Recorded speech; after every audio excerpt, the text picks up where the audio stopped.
Today I want to speak about accepting and receiving help of a mental health variety.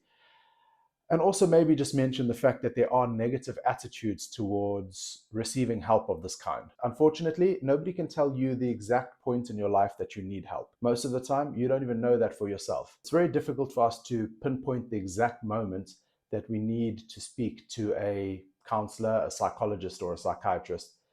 But what we do need to know is whether there's an issue or not. And if this issue takes up a big portion of your life, whether it's past, present, or even future, and if it's causing you overwhelming negativity that you just can't handle in your life, and no matter what you've tried, nothing seems to be working, it might be time for you to consider seeing someone. Of course, there are some issues that you can resolve by yourself, and there are some issues that can be resolved or at least helped by talking to your family, friends, or your loved ones. And although I am a big believer in the mental health profession, there are situations where tough love and just hardening up is what's needed. So I'm not saying that if you have an issue, your first course of action should be to immediately seek out a psychologist or psychiatrist. Sometimes you can work with your inner self to fight off that negativity and fight off those demons and problems that you're facing. But if you have tried to forget and recover from it, and if you've tried to be hard on yourself and toughen up, and if you've tried speaking to those close to you about it, if you've tried all these old school methods and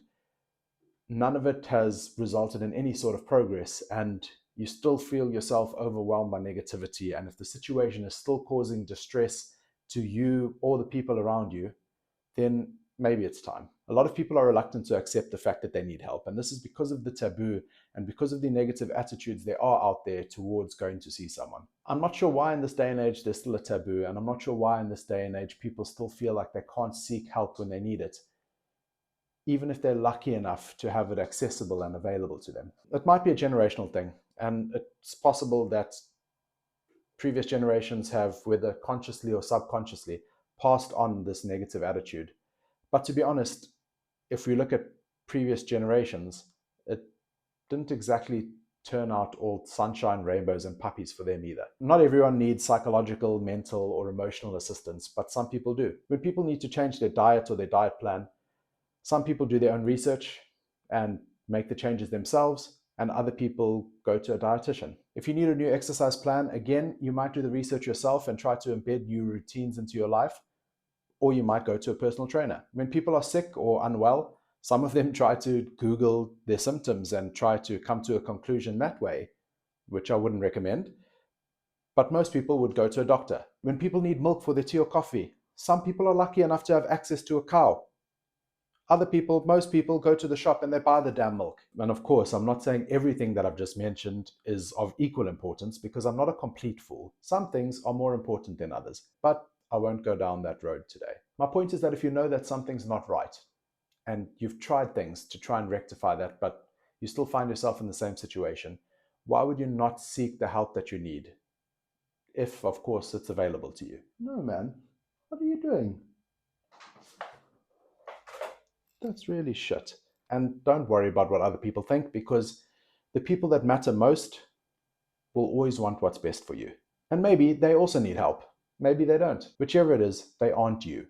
And you need to worry about yourself. If you've gone through a prolonged period of time with an issue, and if the issue is leaving a noticeable impact on your life, if the issue is impacting your relationships, and if the issue has not been rectified in your everyday environment, something then needs to change in your environment. That doesn't always mean something like professional help, but also it doesn't always mean that it doesn't. Need to think about that one. Sometimes it might, and it does mean that. Open your mind up to the possibility. Be vulnerable and bluntly honest with yourself, and know that you always have your best interest at heart, and that you can trust you with yourself. It's not ideal to have something causing destruction in your life.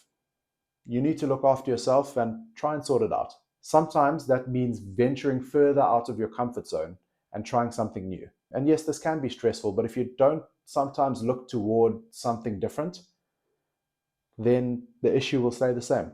Accept that something's wrong and take the necessary steps towards fixing it. Whatever that entails, work towards that, rather than staying in the same situation and expecting things to magically change. Things will not change unless you take control of them. You have the power to help yourself.